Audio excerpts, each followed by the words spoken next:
The document that I'm about to share with you is going to change your life. I can almost guarantee that you will have never read these words, and I can also guarantee that the powers that control this world hate and fear you discovering what this document has to say. Because in fact, this whole document, taken even just in of itself, allows you to open up yourself to true freedom, manifestation, and it gives you the absolute guidelines of what you are allowed to do and what you cannot do if you want to be a good or a bad person, and if you want to realize who you truly are, which ultimately is a spiritual, conscious, divine being.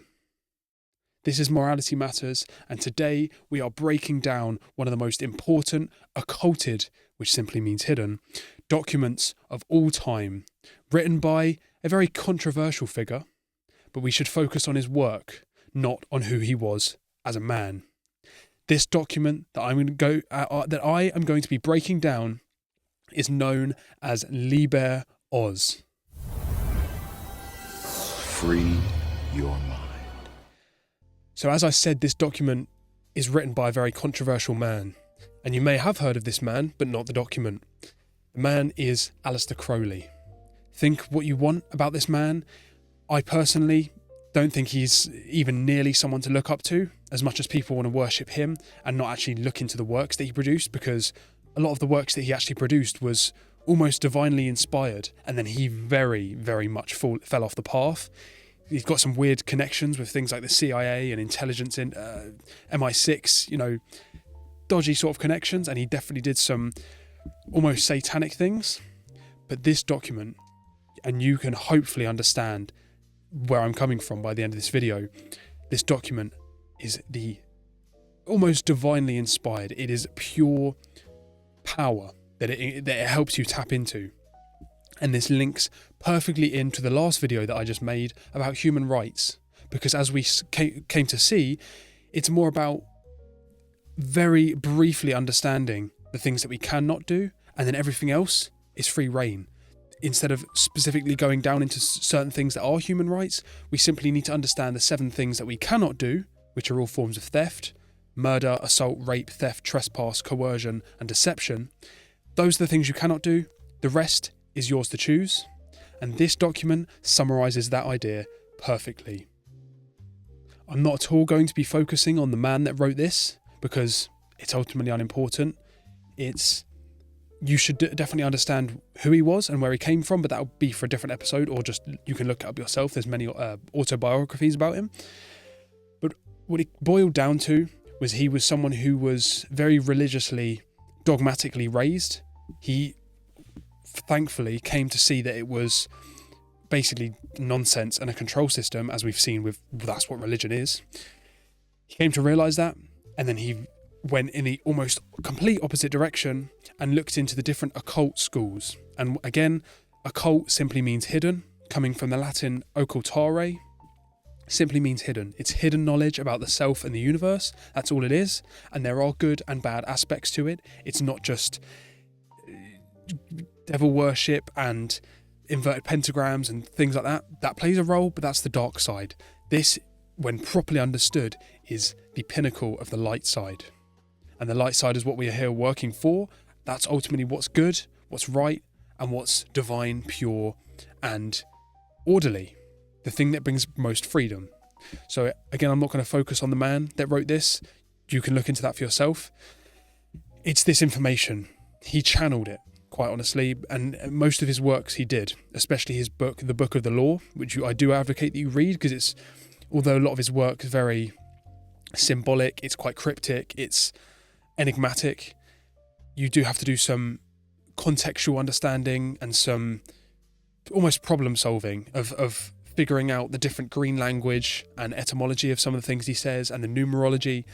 I'll be lightly tapping into some of those points and sort of hinting at them, but in fact, when a few more videos are made, I'm going to have a whole series on the occult schools, and you will come to realise there is a whole hidden deep science that underlies everything that has been hidden from us all. And if we actually understood it, we would be deeply empowered. And if everyone understood this, the world and the world controllers would be completely different. So let's get straight into the document. Liber OZ. The word liber, Liber, simply means free. Or also it means book in Latin. It's one and the same.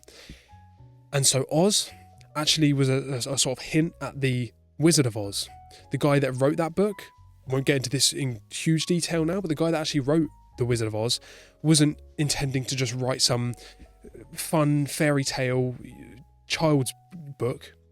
It was actually almost channeled. He said that it came to him in a dream, and it's synchronistic how, when properly decoded, The Wizard of Oz, it's a perfect theosophical, different occult school, allegory that breaks down the path of the soul and actually one's journey and progression from being asleep in darkness, in the black and white, into following the yellow brick road to the Emerald City of awakening and awakening our thoughts, emotions and actions, represented by the lion, the cowardly lion, the tin man and the scarecrow. And also she was guided by her spirit guide Toto, the totem. It's all like that, where it's symbolic. They're not just going to put it straight out in your face of do this, do that, because you'll come to see with the occult schools that the reason that a lot of it's put around in symbology and different terms and concepts are sort of encased in symbology, and you have to do some unpicking and decoding. The reason for that is because it allows us to engage our analytical mind. It allows us to utilize the left and right brain, where we have to actually work on information and tie things together and do working upon it. If something so profound as this information was just so blatant in its face of just this, it could just be shrugged off as nonsense, when actually if you really do some deep digging, and this requires you to do that, you have to look at it in multiple different ways and understand, Egyptian symbology and gematria and different occult schools and ancient mystery traditions. You have to understand as many of them as you can, and then really do some work to figure all of this out. And then when you do, it's almost like a little reward. It's a prize. It's like a pomegranate where you have to do a lot of hard work to get it out, all these different seeds, and there's a lot of nutritional value, but there's actually loads of seeds that you have to do working upon, and there might only be a tiny little, a bit of juice per seed, but there's loads of them and it requires work nonetheless. It's things like that where it's all symbolic. And the beauty about symbolism, especially in the light occult schools, is that it's synchromistic, where just by divine coincidence, it all comes together and actually they link in. And even if unintentional, this happens in movies sometimes, synchromysticism, where if someone's actually trying to do something good and put a positive message out there, even unintentionally, there will be synchronicities that actually line up with that. And it's almost like the universe trying to give you little hints and trying to, help you out and show you how this is working for a reason. It's the reason why people see 11/11 and things like that, and little weird coincidences of where you think about something and then 5 minutes later that thing appears.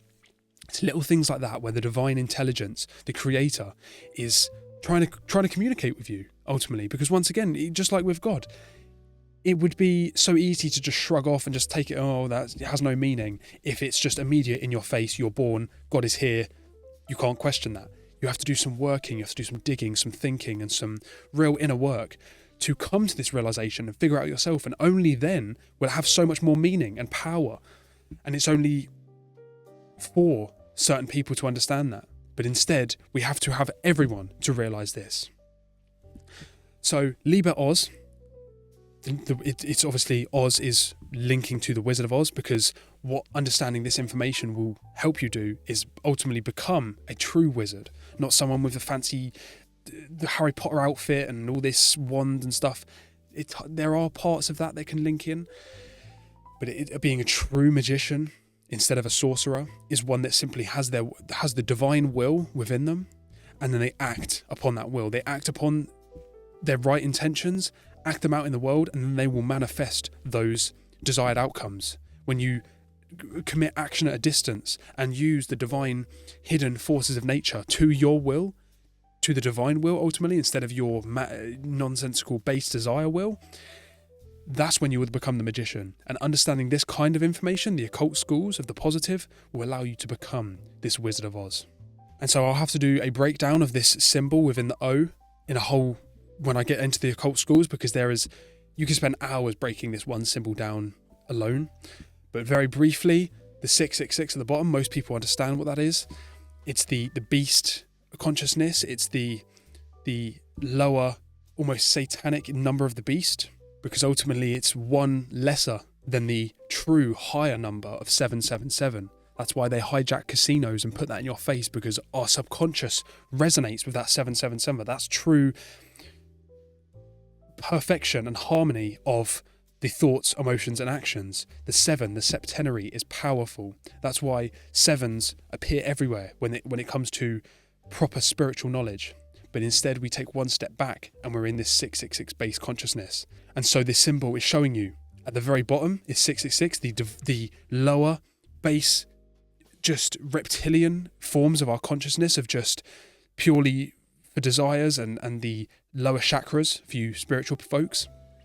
It's from us all beginning there as soon as we're born, and our job is to move upwards inside, encased in not only the O, which is the divine womb of creation, the womb of the goddess. The whole of creation is encased in there. And then we have the star, the 7-pointed star, 7 once again. That's why this document is called Liber 77, because the 7 is powerful. It's the ultimate number. And so you're moving from this 666 lower consciousness up into the 7-pointed star, and then that's when we really try to break inwards and upwards. It's the 2 sort of crescent moon symbols, all of the forms of the moon, the feminine, and then we go inwards and upwards into the circle with the dot in the middle, which was represented as the sun. It's the archetypal symbol of the sun, which is the male symbol, and also these 2 circles and then the other 2 circles form the phallic symbol, where ultimately it's a whole different episode of itself, and I know I'm throwing you a lot here. This creates a phallic symbol which is archetypally representative of, the not infringer of sort of in the negative way of, you're infringing upon someone else's right, but it's, think of what you do with a phallus, the male phallus. You're the one putting it somewhere. It's not just the circle that's just sitting there waiting for something to be put in it. It's instead of this creationary almost force. And so that's what it represents. So the whole point is we're moving from the 666 lower forms of consciousness inwards and upwards within the star, because as you'll see, we are all stars, both, standing like this, we are a literal star. We're made out of stardust as well. High occult concepts here. Moving from the base inwards within ourselves as the star, unifying the moon and the sun, the solar moon, together inwards and upwards, and we become the blazing star. We become the divine star being, the divine spiritual God, lowercase g, on earth. And so this is directly at the start of the document. Powerful already, but this is just the first part. But then also the word Oz is actually, when flipped on its side, spells the word on. You turn a light switch on to turn on the light. That's what we're trying to do. Enlightenment, turn on the light, which is knowledge and awakening. So Oz is on, but it's also know. Both know as in knowing, knowledge. That's what it's all about. That's what enlightenment is. It's gaining knowledge and awakening and turning the light on. Having, for the spiritual folks again, having the aura that is bright and shining and on. And we must know the truth, not believe, not think, not have faith. We must know. And only when we know can we say no. The word of all power. And as we'll see in the occult schools, it is the lost word of Freemasonry. Because the word know, on, knowledge, know, and also N-O. Because as soon as we really understand and use the word know, the lost word, N-O, and when we say no to evil, to wrong, we say no to the oppressors that exist in this world, only then can we reclaim our power. Because when you say no, you're saying, No, you cannot impose upon me. I take my power back. This is for me. I know. You do not. Stay away. No. It's what Neo says in The Matrix as soon as he finally is able to stop those bullets. It's no. And so, right at the top of the document, Liber OZ, this is the law of the strong. This is our law and the joy of the world. What this means is that this law, what it's ultimately coming to explain is natural law, the whole theme of this channel. It's the law of the strong. If you understand this law, it will make you strong. As I discussed last week, there is no other protection, there is no greater protection than understanding and fully standing in the rights of natural law. It is the law of the strong. This is our law for all of us. We are equal from birth, and we all, as much as we want to reject it or whatever, from birth, from eternity, this law is ours. Not for us to create or arbitrate, it's for us to discover and harmonise with, but nonetheless it is all ours. And it is the joy of the world, because if you truly understand this, it is empowering. We should be grateful that it exists, because it is joyful that actually it's so simple and elegant that we simply have to realise, do no harm to any other person, support no masters, have no slaves, do anything you like, learn and grow and expand in consciousness while you're here in the incarnation. What greater gift is there? This is the joy of the world. Do what thou wilt shall be the whole of the law. This is the thing that people misinterpret with Crowley's work, and you most certainly can take his work in the inversion of satanic and just purely my will and just I do whatever the hell I want that isn't actually in harmony with the divine laws of creation, because this is the context that must be had with all of this, is that the will that this is talking about is the will of creation.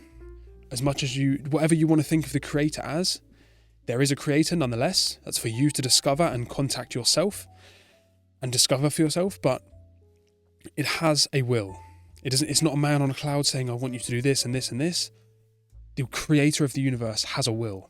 And spoiler alert, that will that the creator has is for us to all be free and for us to all remember and realize who we are and grow to our fullest potential to be free and orderly and expansive. That is what is being referred to with all of this as will. It is capital W will, not the lowercase will of just, today I'm going to get up and eat junk food and have sex and smoke some weed and all that stuff. That's all based on the lower consciousness aspects of ourselves of, I'm going to do whatever the hell I want. Ultimately, freedom allows us to do that, so we have the ability to do that. But what we should be aspiring to, the only point of when we'll become truly strong and powerful and spiritual, is when we recognise there is a will of creation, and then when we harmonise our will with that will, that is when we are truly in the power. And so do what thou wilt, the will of creation. Do what that force, the force of creation and natural law and consciousness, do that will, that shall be the whole of the law. Nothing else has to be said. You could almost end the whole document here, really, of just saying, do what the will of creation is, do what is right, do what will help the whole world improve and grow and become orderly and free. Do that, and that is the whole of the law. That's basically all you need to know. And notice as well, just like the capital W will, capital L, law, higher law, not man-made parliamentary crap, arbitrary junk. This is pure will of creation. That's the whole of the law. Thou hast no right but to do thy will. There is no other right that we have in creation, truly, than to do the will of creation. And the will of creation, like we just said, is to do all of these great, expansive, positive things. We have no right to do anything else, because anything that isn't isn't expressing our right to do any action that does not harm anyone else, we don't have any right to not do that. As soon as you don't do that, it is going to be an infringement upon someone else. Do that, the will of creation, and no other shall say nay. No matter what anyone else says, and unfortunately in these day and ages, if you do certain things that are prohibited, that we actually have the right to do, people will try and say nay. That's for your discernment to respond with. I just want to caveat all of this, especially at the end. You shouldn't go out and be violent to anyone, no matter what your actual rights are. In this day and age, unfortunately, you're going to be put in a cage if you do commit violent acts. And as you should know by now, violence is the violation of another's rights. If no one else has harmed you or infringed upon your rights, you do not have the right to infringe upon them. However, do the right that you have inherently, which is any action that doesn't harm another, and no other shall say nay. They may try, they may look at you and laugh and take the mick. Doesn't matter. They can say nay all they want, but they don't have the right to actually stop you from doing that. Every man and woman is a star. Again, we are made of stardust, carbon atoms. We are purely a light being. If you were to see things in the different way, the spiritual 5D way, the way that we truly are, we are ultimately simply just a ball of light. In the dimensions higher than this, I know this is a bit woo-woo for some of you, in the dimension higher than this, in the real taking a step back place that is higher than this lower 3D realm. Not more important, but there are levels to it. On the ultimate level, we are simple awareness, consciousness. We are balls of light. We are beings of light. We are spiritual beings having a human experience. And also, of course, metaphorically and literally, if you stand legs out like this, we are literally the star shape, the symbol of the star. We are an absolute star. All of us are pure balls of light, potential. And in other words, we are purely here to be great. In other words, it's all empowering because you're not just little old me, Ethel from down the supermarket. I just do my checkout job and go home and watch TV. You're much more than that. And this is what I'm trying to help you understand, is that you can do anything the hell you like to do. As long as it doesn't harm another, you are here to do great things, and we all have a purpose, and it's your job to recognize that and live in harmony with that. You can literally do anything you like, and you're here to do great things. I'm just helping you to try and realize that. So we are all a star, metaphorically and symbolically and physically. There is no God but man. Please do not misinterpret this. This doesn't mean no creator of the universe. This doesn't mean no higher God, because as you'll see, it's a lowercase g. There is no false gods on this planet, is what it's trying to say, is that unfortunately the controllers of this world, both in Parliament and the unseen hidden forces, there are people in this earth that are more and more trying to usurp and take the place of God, trying to say, I create the laws, I dictate what is right and wrong, I am forcing you under violence and coercion to do my will, otherwise punishment comes upon you. That is playing the role of God. That is usurping the place of God. That's what Satanism is, as you'll come to see. The ultimate people that run this place, they don't worship Satan, but they represent the force of Satan itself, the involutionary force, the opposer of God, someone trying to be God.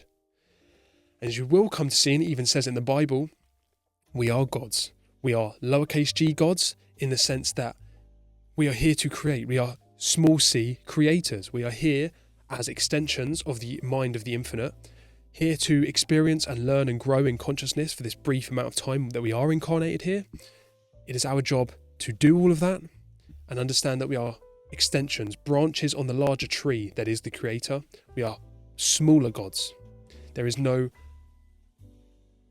false god other than man. Once again, we'll have to make a whole breakdown of this. It's one statement in of itself, but if it's not saying that there is no actual existent God. It's saying that we here and now are the ones that have to realize we are gods. lowercase g. When it says man, it's not referring to the gender male. This is just the way that they spoke in the time. Man as in mankind. There is no false god on this planet. There is only mankind, and then there is the will of creation, and then there is us as small creators. And so now that first section is out the way, it basically for 5 paragraphs breaks down the things that we have to do, that we are allowed to do, but under our rights.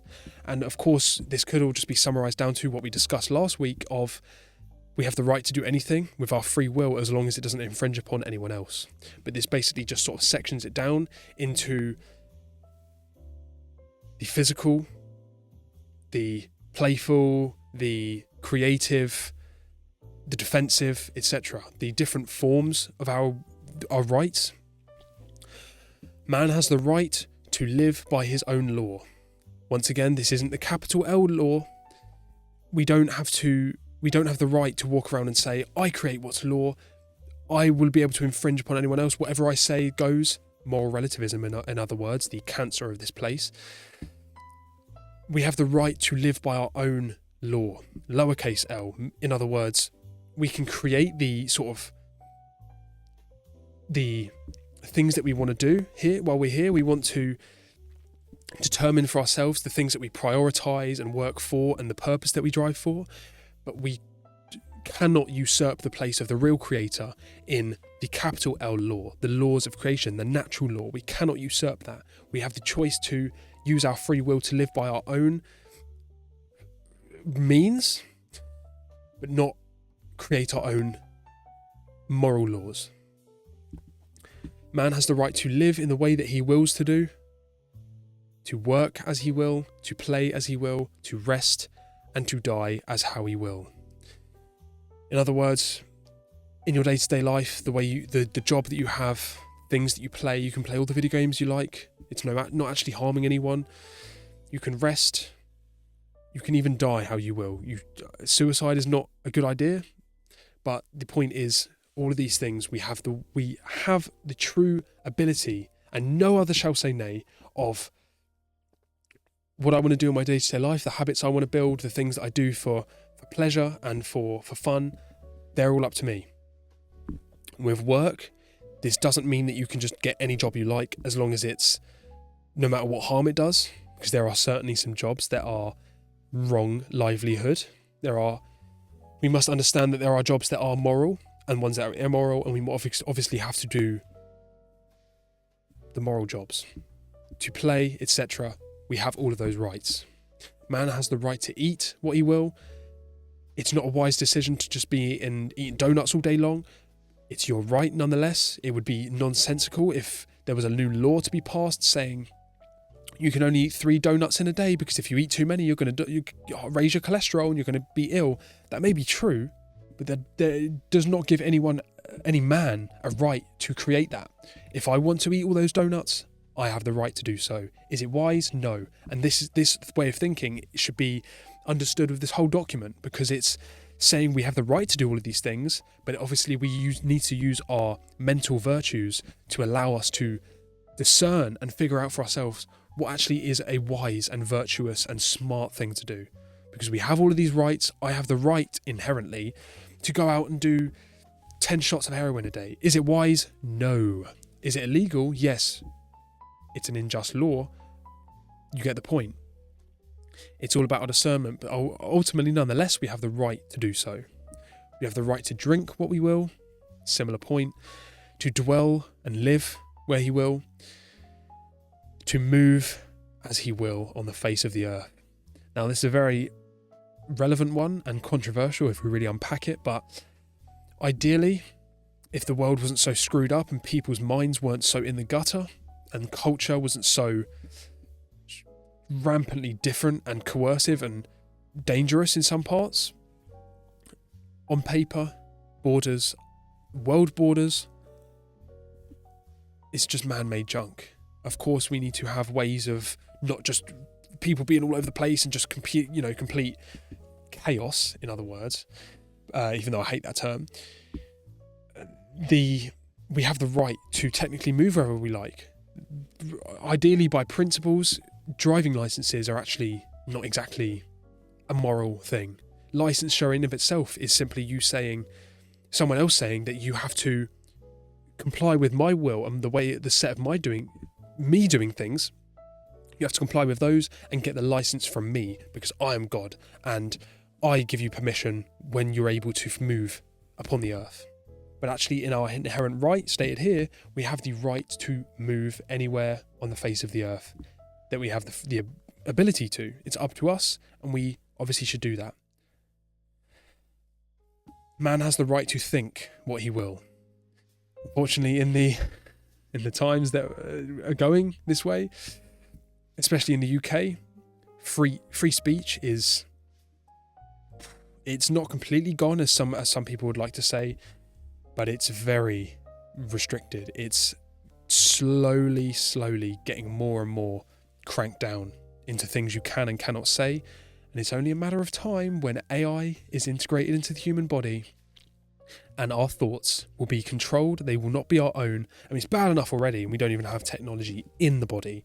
It's already bad enough if most people think that they're thinking their own thoughts and their opinions. They think they're their own, and they're all engineered. It's all just been something that has been rattled off to them enough times.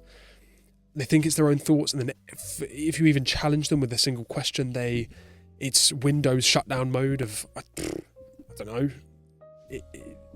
We have the right to think what we want. And unfortunately, this is under attack. All of these things are slowly under attack, and more cranking down on them will bring us closer to a point where we don't have many rights anymore. That's why we are enslaved, because some of these things are being restricted, and the people that really run the place, not the politicians, not even the bankers and the corporations, way higher than that, as we'll see. The people that really run the place want to remove as much as they can from us, slowly until we have a negligent amount of rights left. And there will be a point of when so many have been taken away that we cannot turn back. I'm trying my best to avert that and prevent that, but it's coming. And you've got to do your part also. Man has the right to speak what he will. Free speech, in the UK especially. People are getting imprisoned for Facebook comments, memes, tweets. It's stupid. Obviously, you shouldn't just be texting, death to blah blah blah blah, and hey, everyone go out and kill these people. It's a bad idea, and of course we'd have to work on that. But it doesn't mean that you can lock someone up for that. I mean, you're setting a real bad precedent. You're really setting up the scene for a bad time and a dark future. And really, with that issue especially, the only wrongdoing becomes when you go out and act that. If someone is going to actually act out what that tweet may have advocated, that is when the wrongdoing begins, because the initiation of harm is there then being enacted. Man has the right to write what he will, WRITE. We can write on paper whatever the hell we like. It's our free choice. They still decide to ban books because knowledge is so dangerous, don't you know? And people don't have discernment or anything to read their own books of their own accord. No, let's ban some books. We actually have the right to write whatever we want. We have the right to draw, paint, etch, mould, build as we will, and to dress as we will. These are all the sort of creative and expressive forms of ourselves. We have the ability to do all of that because none of it will be a wrongdoing. How can you paint a portrait of someone? How can that ever be an infringement upon someone else's rights? Someone might not look how you represented them in a picture. Is it harming them? Is it stealing any of their property? No. It's not a wrongdoing, and you can never prohibit that. It is your right to do. Same with what you wear. Unless you're wearing spikes that shoot out and hit into another person, it's not a wrongdoing. You can wear whatever the hell you like. Again, discernment should be used. You shouldn't just be walking around naked, for example, in this day and age. And certain things, people may like, people may not like, whatever. Express yourself however you like. That is the beauty of it. It's all free will. Next, man has the right to love as he will. As much as people want to be anti-LGBT and trans and all this stuff, everyone can have their opinions. I have mine. and there are certain agendas, obviously, to push certain things and to confuse and even sometimes infringe some ideologies on people. But nonetheless, we have the right inherently to love whoever you want. If you want to go out and be gay, all more power to you. If you want to push that on children, different story. If you want to go out and, if you were to hold a gun to someone's head and say, be gay, wrongdoing, obviously. But in of yourself, inherently, you have the right to love whoever you want. It's your choice, and that's the beauty of it. You have the right to take your fill and will of love as you will. Have as much love as you like. Go out and speak to as many people as you want. Obviously, again, discernment. It's a bad idea to just be sleeping around all day. Most people that do that, if not everyone, they come to realise it's a very empty, disease-ridden, often, way of living. It's a bad idea if you just want to go and have rampant sex all day long and whatever. Bad idea. Do you have the right to do so? Of course. So you can take your fill and your will of love as much as you want. Go out, love whoever you want in whatever way, as long as it's consensual, consenting adults, and as long as it's not infringing upon anyone. You know, rape, there's a reason why that's a transgression. You cannot do that, but if it's consensual and both of you agree, have at it.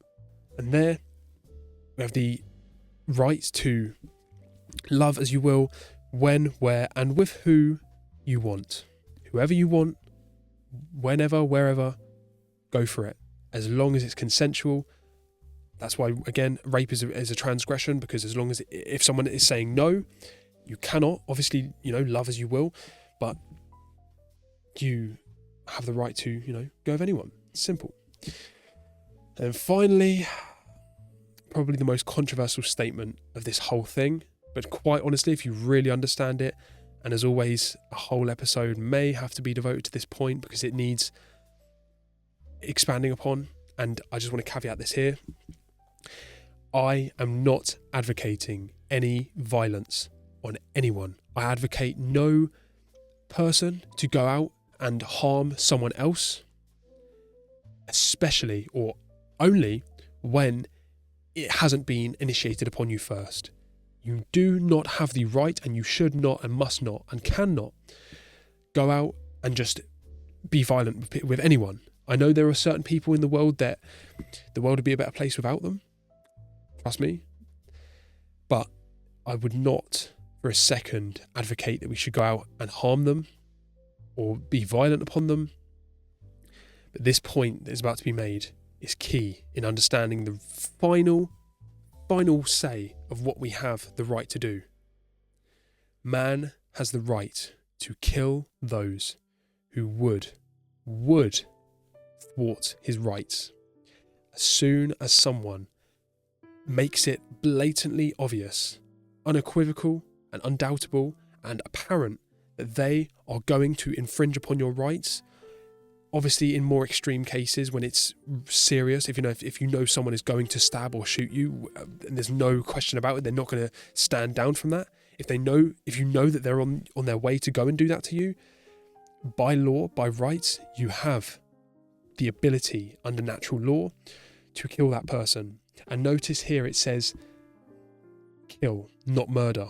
Murder is the infringing upon someone else. That's why in the 10 Commandments it says thou shalt not murder, not kill, because murder is cold blood. Murder is going out on the street, just finding the nearest random person, just blowing their head off. That is murder.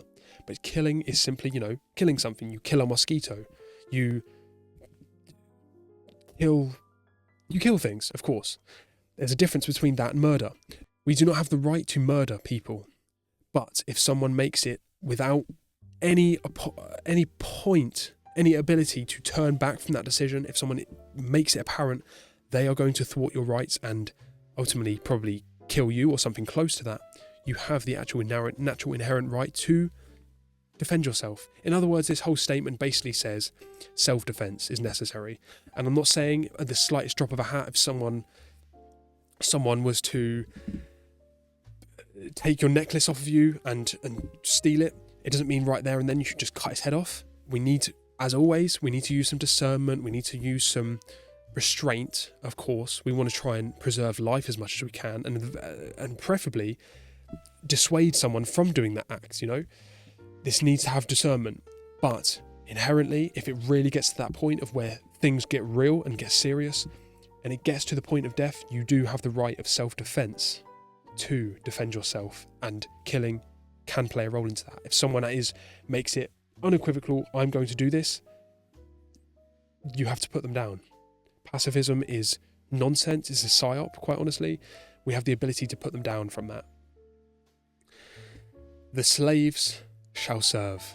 This is honestly my favourite line of the whole document, because sometimes when this can be interpreted in many ways, but when I just walk out into society and I just see your average zombie sheep NPC, the current term would give, I have to chuckle to myself, not in a mean or derogatory or egotistical way, but I just sort of chuckle to myself and sometimes just, think the slave shall serve, there are people that sometimes just so asleep and so ignorant and cowardly that they're doomed to fail. Quite honestly, they're the dead, they're the zombies, they're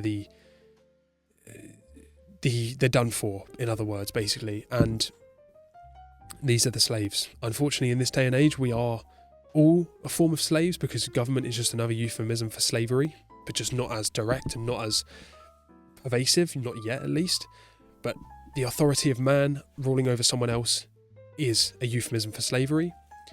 These slaves shall serve, and our job is to prevent that and to stop that and to pull these people away and to stop the slaves from serving. But in the meantime, you do have to sort of have some sort of surrender and realization. Sometimes there are people where you try and help them, you try and wake them up, you try and give them as much love and care and teaching as you can, and help to get them out of their slumber. Sometimes there are people that are just too far gone. Unfortunately, especially with me, there are some that are a bit too close to home. That sometimes you just think, is it even worth me trying? This is the whole idea of, in the Bible, turning the other cheek. If we really want to be some compassionate and heart-based person, realistically, we should. If someone slaps, you try and present to someone, here, this is the truth of the matter, I want to help you. If they slap that out of your hand, your job is to pick that right back up, offer it again, and until they literally say no, and forcefully say no, and turn their back on you, you have to keep trying to present them to them in different ways and try to help them. But sometimes there are people that will just laugh and smack it out of your hand, walk away, and you have to just realise yourself. Unfortunately, until more and more people teach this information, the slaves shall serve. So, finally, love is the law. Love under will. As we saw in the start, there is no other law but love. Love is the law. The law of creation, the true gift and beauty and creator, in other way, quite honestly, is love. All of it, pure love. Free will, love. The laws of nature is love. We shouldn't take this in the whole hippie new age form of everything is just love, man. It's all good. We're all one, so it's all good. Ideally, yes, it would be fantastic if we could live in a world where people just understand this as common sense and live in just pure love and unconditional love for other people. But unfortunately, we have a time where there are ignorant, arrogant, evil people. And the underlying force of all of this, that's why we should serve the good and the great, because all there is truly is love. We saw a few weeks back, it's love versus fear. That's all that really is the creationary force, the key to all of this. When everything you do, when you act, is it out of love or is it out of fear? If you act out of love, you are serving the law.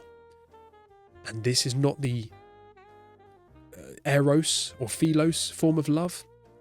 The love for other people, for even the love of wisdom, philos, or brotherly love. Those are all important, and we can, we should have those. We shouldn't just get rid of them. But the love that this is talking about is agape, the highest form of love there is, the love of the creator of the universe, the love for what is good, for what is right, and for what is all powerful and orderly. Agape is the key here.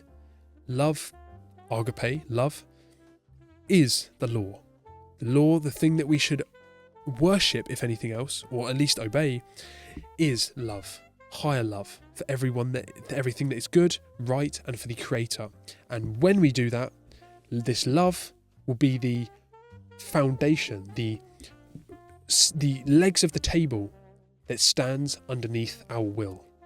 When it says love under will, it does not talk about love is lesser than or subverted by by will. It means that literally, foundationally, love is the legs of the table, and then the actual table or chair itself is the will. The thing that we do out in the world, the actions that we take, the driving force for all of us should have a foundation of love beneath it. Think of it as a fraction. There is a line, there is love, there is will. This should be the foundation, the thing that is encased in all of everything that we do. Our will should be love. Agape is our highest motivation, and when we follow that motivation beyond anything else, especially unconditional love, for realizing that we are all technically one and that we are all connected, and as one suffers, all suffer, that unconditional love for people and for what is good and right, only then will we be really following the higher laws of creation. Love is the law. Love under will. This is represented as 93 divided by 93. We'll get into that when we get into the occult terms, because 93 is a very powerful number and it represents love over will. 9 is the number of man. It's what 666 reduces down to. When you add the 1 plus the 8, it comes to 9. 9 is the number of man. We come out of that 9, of the will, the lowercase will, into 3. The other than 7, it's the most powerful number. The Trinity, unity consciousness, the sun, the moon, and the stars, the mother, father, and the child.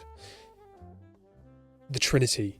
We come out of this 9, this ignorant number of man, into or of ego. That's what the number 9 actually represents. Come out of that into 3, and the word Thelema, which is actually, I forgot to mention, the whole school of occult philosophy, which we'll have a whole series on in the future. This is also almost the manifesto of the thing that Crowley was actually esoterically most known for, other than being the wickedest man on the earth and all that stuff. Thelema was simply the Greek word for will, higher will, because this is what this is all about. This is what this whole occult school is. This is what natural law is higher will, higher love, and higher will. So will, Thelema, the word Thelema, when you actually put it down into its gematria numerology representation, actually reduced down into the number 93. Thelema is 93, and agape, the highest form of love, the thing that we should aspire most to and have in the center of our minds at all time. Agape love, Thelema will, love under will, 93, 93. Because agape, I forgot to mention, is also reduced down to 93. This is no accident. This is just another example of synchromysticism. And this is all symbolic stuff that we have to understand. I don't expect you to understand it immediately. This is years worth of study for you to really deeply understand these points. But it's no accident that this is the case. It's not just trying to see patterns out of nowhere. The word love in Greek and agape, 93 over 93. If everything we do is foundationalized by love, everything that is our will be great, will be in harmony with the creation, with the laws of creator. And as we've discussed, only when you are aligning your thoughts, emotions, and actions, your love and your will with love, higher love, and the laws of creation, only when you harmonize and live by those, only then can we be truly free. Only then can you truly manifest and really bring about the great things that we want to see in the world. only then can we really be divinely protected, divinely guided. That is the true way out of here, is to have everything that we do motivated by this agape, higher form of love, and to realise that there is a will, higher will of creation. Align our will with that, bring it in with love, mash it all together. The Holy Trinity of love, lower will, higher will, Holy Trinity together. This is the recipe for becoming your greatest version and realising what you have the right to do and don't have the right to do. And this will empower you beyond belief. You will not see this discussed anywhere else. It's probably the first time you've ever heard of it. It is powerful. And I urge that you, even after this, just really deeply read it for yourself and really think upon it. Read perhaps an autobiography of Crowley to just get a context of what his life was like and realise that this was all channeled. It wasn't just from some satanic mind-controlled nonsense.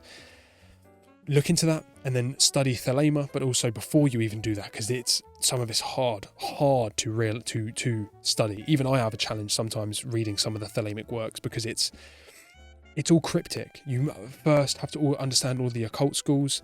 Before that, Kabbalah, Tarot, numerology, Rosicrucianism, esoteric Freemasonry, all of these things, get the perfect symbolism from them, and also ancient Egyptian mystery schools.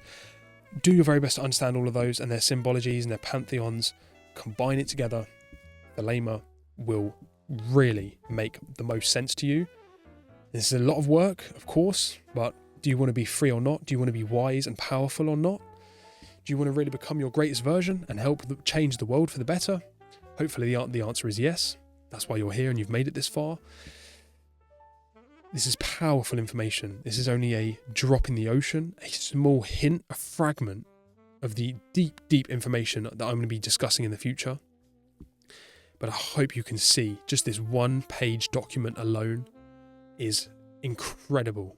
You could have this whole page tattooed on your back, metaphorically, and that's all you need to know. It's what you can and cannot do.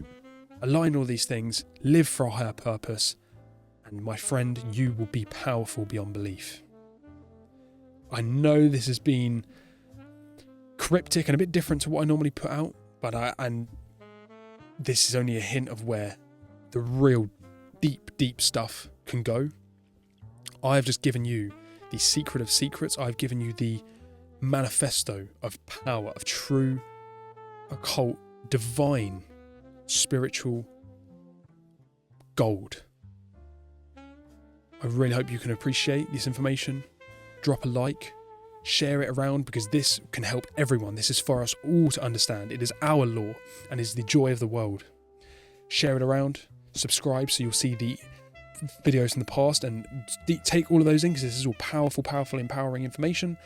Subscribe so that you can see the stuff in the future. Turn on notifications. 1 video a week. Check out the website, social medias, plenty more to come. I really hope you can appreciate this. And as always, if you've made it this far, you are truly, truly a powerful, smart, wise being. You are definitely not one of those slaves that shall serve. You are incredible. So give yourself a little pat on the back. Drop a like, share it around. Thank you so much for listening. Drop a comment. I'll see you next time. This has been Morality Matters. As always, remember, there is only one rule. Do no harm. That's all you have the right to do. No masters, no rightful masters, no slaves. Love is the law. Love under will. I'll see you next time. Thank you for watching.